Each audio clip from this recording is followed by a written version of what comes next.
हम और आप दिगंबर जैनाचार्य विरचित जैन व्याकरण कातंत्र रूपमाला का अध्ययन कर रहे हैं। इस कातंत्र रूपमाला के अध्ययन में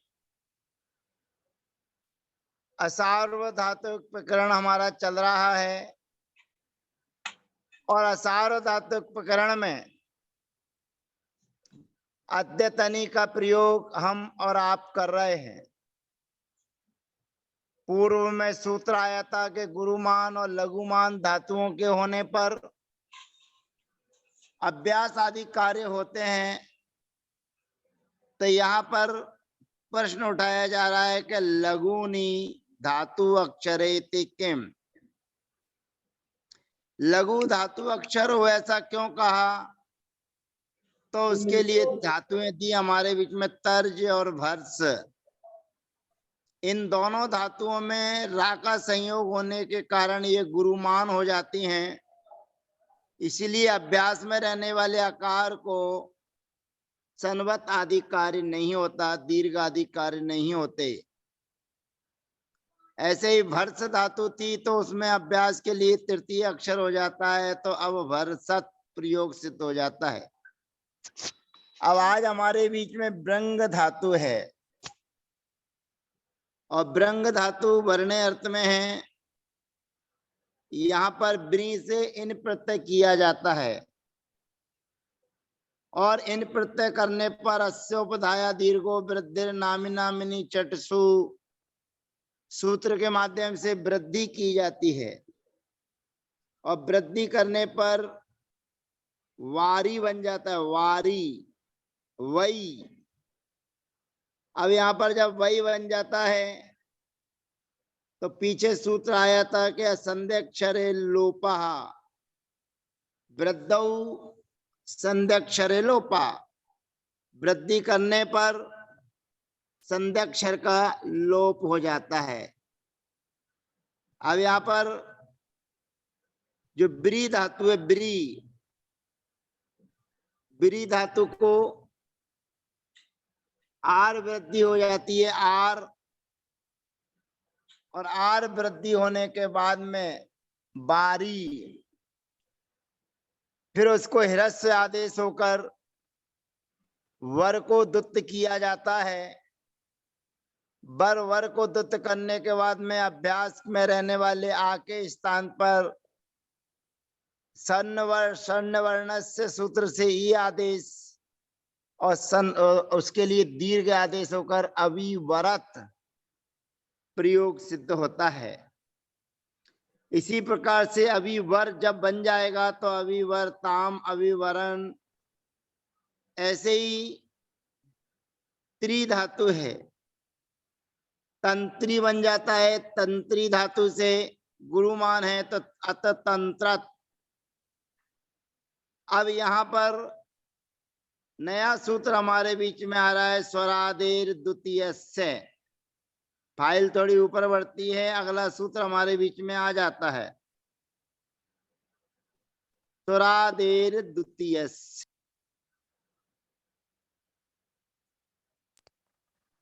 उसके द्वितीय अवयव को दुत्त होता है। तो हमारे बीच में धातु थी अर्च, अर्च धातु से इन प्रत्यय किया तो अर्ची बन गया। अब इसके धातु के आदि में स्वर है, स्वर होने के कारण द्वितीय अवयव से दूसरा जो अच का अर्च है, अर्ची में रहने वाली ची है, उस ची को दुत्त करेंगे, अर्च चर्च पूजायाम।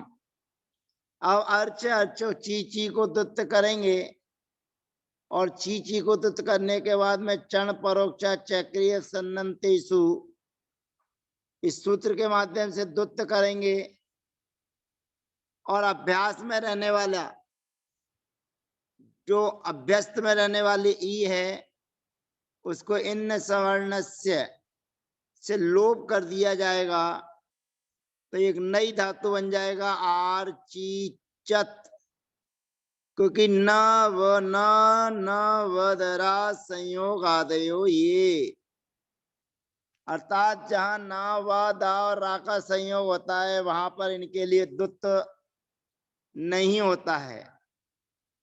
तो जहाँ ऋची रची को दुत्त होना था तो केवल ची को दुत्त होता है। और अभ्यास धातु के आदि में अकार है, इसलिए अवर्ण से अकाराह सूत्र लगाकर आर्चीच आर्चित आर्चीच शब्द बन जाने पर प्रयोग सिद्ध होते हैं। आर्चीचत आर्ची आर्चीचताम आर्चीचन। इसी प्रकार से अर्ह पूजायाम धातु से अरही बन जाएगा, अरही। और अरही को दुत्त करेंगे, ही को दुत्त करेंगे, फिर हो जा और अवर्ण से कारा और इनका लोप हो जाने पर आरजी हत प्रयोग सिद्ध होता है। अब अगली हमारे बीच में धातु आती है शास्त्री अनुशिष्ट। तो उसके लिए सूत्र आता है न शास्त्रिनुबंधानाम। शास्त्र धातु और रित अनुबंधानाम, ऋकार का जिसमें अनुबंध लोप होता है, ऐसी उपदायाम ह्रस्वो न भवति। ऐसी धातु की उपधा के लिए ह्रस्व नहीं होता है। अब यहाँ पर सास धातु में अवर्ण है, अवर्ण होने के कारण पूर्व सूत्र से इसको पहले ह्रस्व करने की प्राप्ति होती है। दुत्त करने के पूर्व ह्रस्व करने का आदेश प्राप्त है, लेकिन ये कहता है ना शास्त्रिनुबंधानाम, सास धातु और रित अनुबंधानाम, रित का अनुबंध जिसमें किया जाता है, ऐसी उपदा के लिए ह्रस्व ना भवती। उपदा के लिए ह्रस्व नहीं होगा तो फिर लघुमान नहीं मिलेगी, लघुमान नहीं मिलेगी तो फिर उसको सन्वत अधिकार न होकर असासत असासत प्रयोग सिद्ध हो जाता है। द्विवचन आदि में भी असासताम और इस प्रकार से आगे रूप बढ़ते चले जाते हैं। असासन और आगे बढ़ती जाती है फाइल। और अब हमारे बीच में असासन। अब यह ढोकरी और टोकरी गतो धातु है।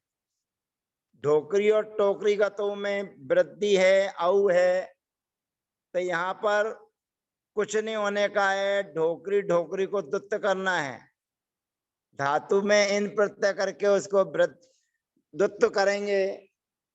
तो ढोकरी ढोकरी को दुत्त करेंगे डुडाएं ह्रस्वा से। अभ्यास में रहने वाली औ को ऊ ह्रस्व आदेश कर दिया जाएगा, और ऊ ह्रस्व आदेश हो जाने पर ढोकरी से अडू ढोकत, अभ्यास में रहने वाले चतुर्थ अक्षर को तृतीय अक्षर हो जाता है। प्रथम द्वितीय चतुर्थयो प्रथम तृतीयो हो।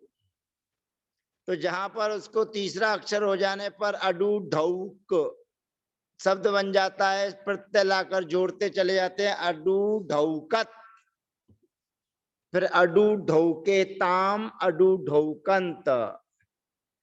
अब यहाँ पर जो सूत्र आया था उसमें सासु अनुशिष्ट धातु की चर्चा है। तो शंका करते हैं कि यहाँ पर जो आपने सास धातु कहा था तो सासे इति किम, कहते सास धातु के लिए होता है, ऐसा क्यों कहा? कहते हैं उसके लिए नहीं कहते तो आंग उपसर्ग पूर्वक सासुंग इच्छायाम धातु है। इस सासुंग इच्छायाम धातु का भी यहाँ पर ग्रहण हो जाता, पर उसका ग्रहण करना नहीं था। इसीलिए जो पूर्व में सास धातु आई थी उसके उसी व्यक्तिगत धातु के लिए निषेध किया गया है। और यहाँ पर आंग उपसर्ग पूर्वक जो सासुंग इच्छायाम धातु है उसको उसका निषेध नहीं होगा, और निषेध नहीं होने पर सास को ह्रस्व आदेश हो जाता है।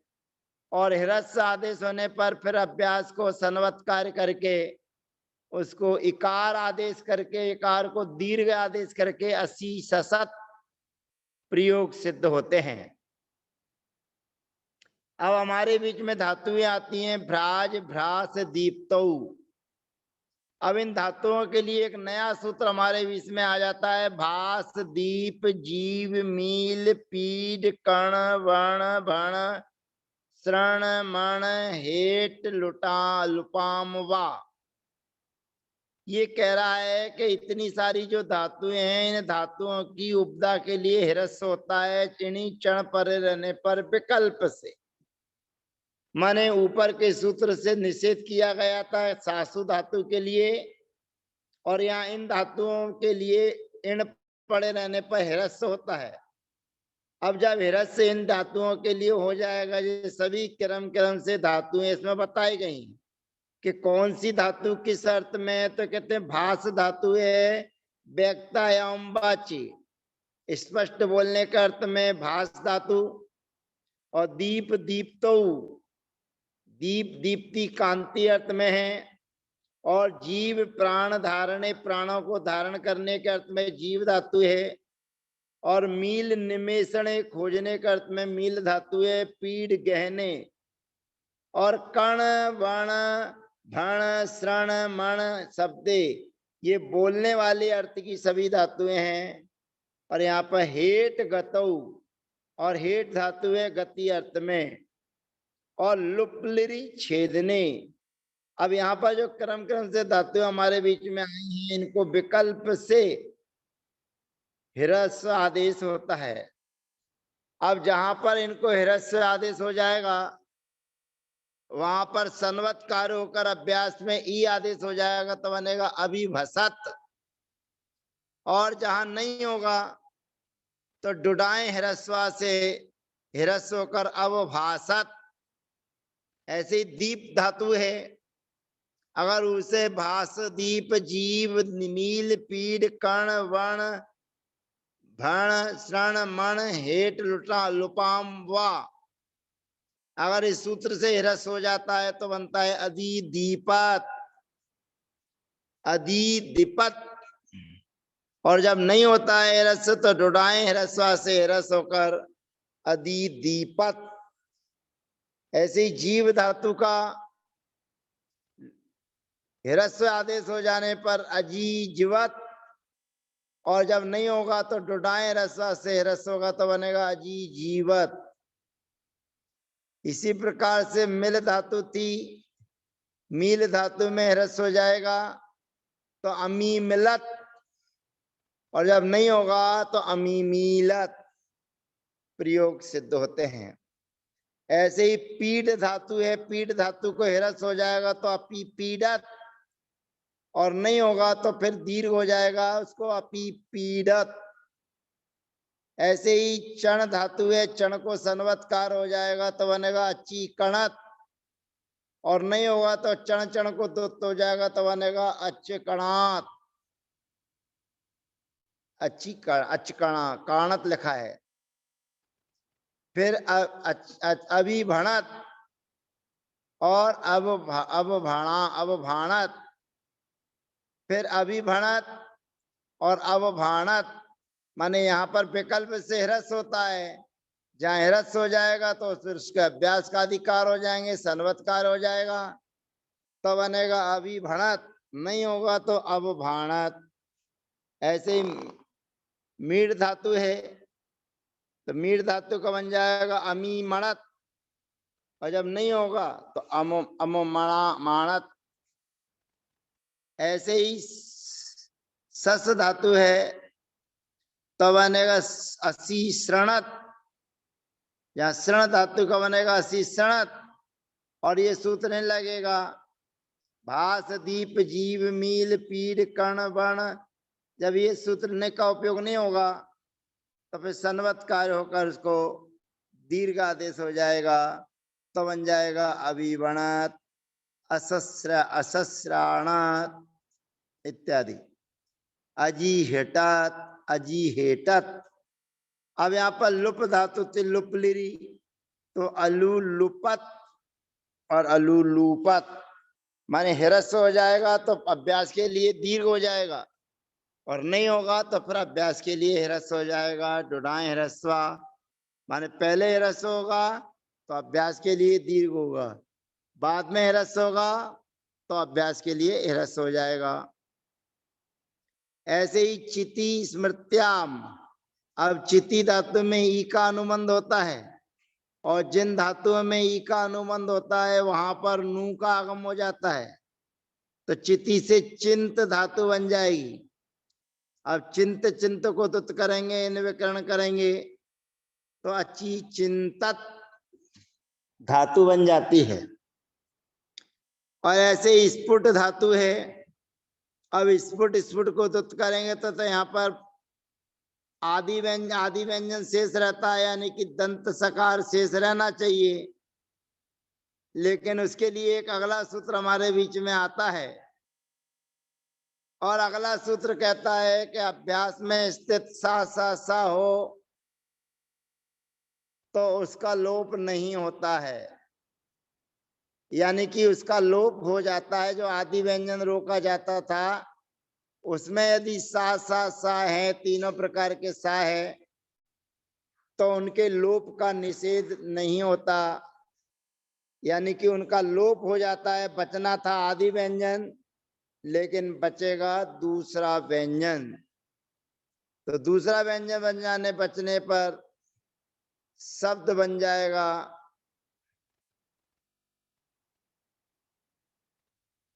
चित्ती हो गया अच्छी चिंत। स्फुट धातु का फिर अगला सूत्र आता है सिट परो घोषा,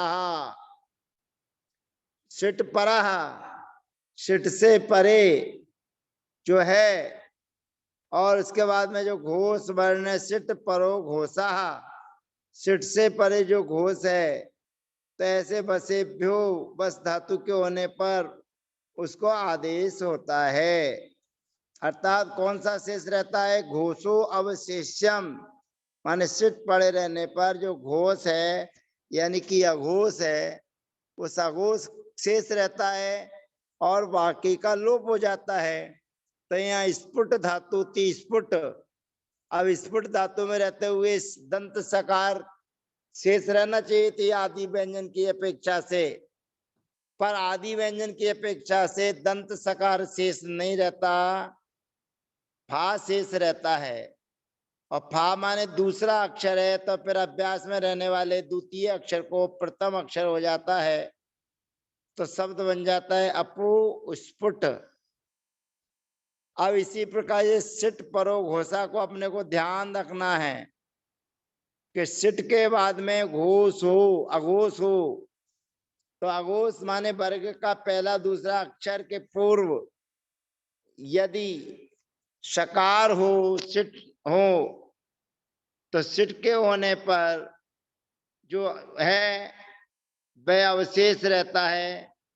सिट परो अघोषो अवशेष्यो, अघोष शेष रहता है, बाकी का लोप हो जाता है, तो शेष रहेगा केवल पा। और पा शेष रहने पर यद्यपि उसमें स्फुट है ऊ है, तो पू शेष रहेगा, तो बनेगा अपू स्फुटत। अब लक्ष्य धातु है, गुरुमान धातु है, दर्शनांकनी हो, दर्शन करना, अंकित करना, लक्ष्य बनाना, तो इसका बनेगा अल लक्षत, अल लक्षत। और भक्ष्य धातु का बनेगा अवभक्षत। कुट धातु का बनेगा अनेत्र भाषणे, अर्थ है उसका अचू कुट कुटट। और लड़ उपसेवायाम धातु से बनेगा अली लड़त, यानी कि अभ्यास आदिकार हो जाएगा, सनवत्कार होकर उसको दीर्घ हो जाएगा, तो बनेगा अली लड़त। अब मिधि धातु में ई का अनुबंध है तो नुम का आगम हो जाएगा, तिल धातु अलग है, तो मिद धातु में नुम का आगम हो जाने में बनेगा अमी मिंदत। और उसके बाद में तिल धातु का बनेगा अति तिलत। अब लोडी उत्क्षेपे, ये धातु है क्षेपण करने अर्थ में, लड़ शेष रहता है और ई का अनुबंध होने के कारण नुम का आगम हो जाता है, वर्गे वर्गांत लग जाता है, तब बनता है अड अल लंडत। अललंडत, और ऐसे ही पीड़ गहने हैं तो बनेगा पीपड़त। अब जहां पर दीर्घ होता है प्रारंभ में तो पहले हरस हो जाता है, फिर उसके बाद में दुत्त करते हैं, फिर अभ्यास आदि आदि से उसको दीर्घ कर दिया जाता है। आपी पढ़त। ऐसे नट अवश्यने, तो इसमें भी वही कहानी है कि नट को नाट अनि नटत बन जाएगा, अनि नटत। अभ्यास के लिए सन्वतकार होके दीर्घ आदेश हो जाएगा। अब वध बंधन संयम ने, ये भी अच्छी धातु है तो बन जाएगा अभिवदत। अब चुट धातु आती है, चुट। इसके बाद का अगला पेज हमारे बीच में आता है, और चुट धातु की प्रक्रिया क्या है यह दर्शाता है। चुट वध संयमने के बाद में अभिवदत। अब चुट धातु के लिए फाइल आगे बढ़ती है और शब्द की सिद्धि होती है। अब इस चुट धातु जो हमारे बीच में दर्शाई जा रही है, इस चुट धातु की प्रक्रिया जो हमारे बीच में आ चुकी है, तो उसका क्या बनेगा, कहते हैं अचूकुटत, अचूकुटत। और उसके बाद में लड़ उपसेवायाम, लड़ धातु है सेवा करने के अर्थ में, तो यहाँ पर उसको सन्वतकार हो जाएगा, क्योंकि अभ्यास में आकार है, उपदा में आकार है, तो फिर उसको दीर्घ आदेश हो जाएगा तो बनेगा अली लड़त। ऐसे ही मिदी धातु में ई का अनुबंध हो जाएगा, तो फिर उसके बाद में अमी मिंदत, माने मिंद मिंद को दुत्त करेंगे तो एक माँ शेष रहेगा, तो अमी मिंदत। ऐसे ही तिल धातु थी तो अति तिलत, और उसके बाद में ओ लड़ी उत्छेपे, इसे डा अंत में है इसके, क्योंकि ई का अनुबंध लोप हो जाता है, ओ का अनुबंध लोप हो जाता है, तो बनेगा अललंडत। और यहाँ पर भी ई का अनुबंध हुआ है, इसलिए नुम का आगम होकर शब्द बन जाएंगे। अब पीड़ अवगाहने, अब पीड़ अवगाहने हैं, तो पीड़ को यहाँ पर पहले ह्रस्व होके फिर अभ्यास को दीर्घ करना पड़ेगा, तो बनेगा आपी पीड़त। ऐसे ही नट अवसंदने धातु है तो बनेगा अनि नटत, यानी कि सन्वतकार होके अभ्यास के लिए दीर्घ हो गया है। फिर वध संयमने, वध धातु है, अब इसमें सन्वतकार होगा, फिर अभ्यास के लिए ई होगा, फिर अभ्यास के लिए दीर्घ आदेश हो जाएगा, तो बनेगा अभिभवत, अभिभदत। फिर चुट धातु है, चुट छुट कुट छेदने इत्यादि धातुओं की चर्चा में अचू छुटत, और पहला अक्षर हो जाएगा तो अचू चुटा छुटत, और कुट धातु का बन जाएगा अचू कुटत। अब आगे की हमारी धातु में आएगी छल छोते, अची चलत, अची छलत इत्यादि शब्दों की सिद्धि अगले सत्र में आपके बीच में करेंगे। जय जनेन्द्र, वंदना, सबका यथायोग अभिवादन।